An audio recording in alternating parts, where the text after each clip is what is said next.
I'm going to ask you a question. So what are you chanting? We're chanting, turn your key, be idle free. Now what's the deal behind that? The whole idea or concept is to stop idling and prevent the pollution in the air and help kids with asthma to breathe easier. My name is Brett Fuller. I am the curriculum specialist for health and physical education for Milwaukee Public Schools, and I'm in charge of the asthma grant that we have. The MPS Asthma Management Grant is a cooperative agreement with the Centers for Disease Control. Milwaukee is consistently in the top 10 for asthma capitals of the United States of America. And Milwaukee has the second highest hospitalization rate and highest emergency room visit rate for asthma in the state of Wisconsin. Approximately 12% of the students in Milwaukee Public Schools report having asthma. And nationally, asthma is the #1 reason for absenteeism. This 5-year grant targets 10 schools per year. The staff in the schools are trained in asthma management techniques and indoor air quality control. Not only do we have to worry about indoor air quality, we have to worry about the quality of the air outside the schools. Diesel exhaust emits particulate matter that can aggravate asthma. And that particulate matter not only affects right outside the schools, but inside the school buses. So, Milwaukee Public Schools is starting an anti-idling initiative, and we have 2 key components for that initiative. Starting in 2010-2011 school year, school bus companies will be required by contract to have diesel occupational catalyst and environmental protection agency verified crank case filter systems on all new buses starting the year 2011. This will decrease the amount of particulate matter released inside and outside of the buses. Buses will also be required to turn off their engines when picking up or unloading students outside of MPS facilities.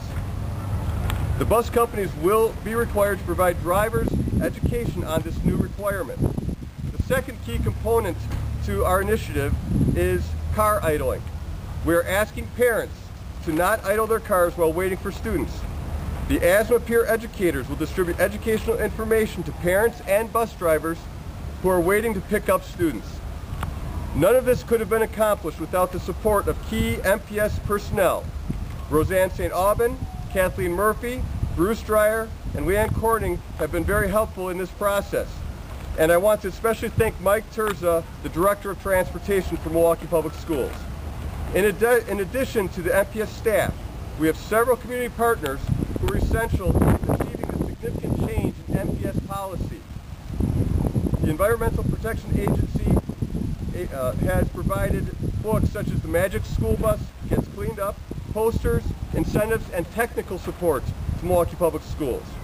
The Medical College of Wisconsin has sent residents to Madison for lobbying efforts focused on school bus idling. And the Department of Natural Resources has provided educational literature and logistical support to Milwaukee Public Schools. And our most important partner is Fight Asthma Milwaukee Allies. They are the strategic planning group for the MPS Asthma Management Grant and provide numerous services to MPS students and staff. At this time, I'd like to introduce Dr. Michael Zacharisen from the Children's Hospital of Wisconsin and FAM Allies.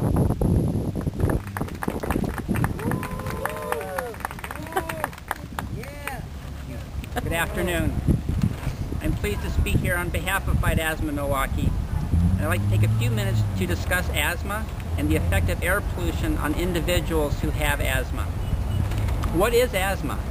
Asthma is a chronic inflammatory lung disease of the small airways, which causes swelling, mucus production, inflammation, and constriction, which leads to recurrent coughing, wheezing, shortness of breath, and chest tightness. Asthma can be triggered by many things. It can be triggered by colds, viral respiratory infections, allergies, and yes, air pollution. Indoor air pollution, such as tobacco smoke, and outdoor air pollution. Outdoor air pollutants range from ozone and other noxious gases to those small particulate matter that you just heard about. Even last Friday, the American Lung Association released its annual report card on air quality for each county in Wisconsin. And Milwaukee County did not fare so well. The F grade was due to a number of days of elevated levels of ozone and particulate matter in the 2.5 micron range. It is well known that air pollution can aggravate existing asthma and trigger symptoms. In fact, on April 22nd of this year, a study released by the American Thoracic Society and published in the American Journal of Respiratory and Critical Care Medicine reported that kids had more emergency department visits and more asthma attacks when the traffic-related pollution in the city increased. The components of the air pollution that was linked to these serious attacks was ozone and combustion components from cars, trucks, and buses. Diesel exhaust particles can act as carriers of allergens like pollen and increase the deposition into the lungs. These diesel particles can enhance the antigenicity, or how these particles trigger the immune system and increases the dose of these allergens into the lungs. And finally, there's even new data that suggests that air pollution from high traffic roads increases the risk of developing asthma in those kids who do not have asthma yet. While there are excellent medications to treat asthma, there is no cure. The primary focus is avoiding those asthma triggers. With that in mind, I urge you to reduce your engine emissions and stop idling. Our children are worth it. Thank you.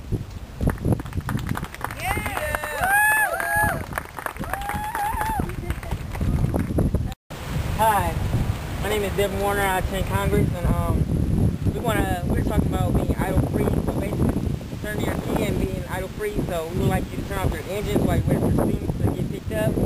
Are you idle-free right now?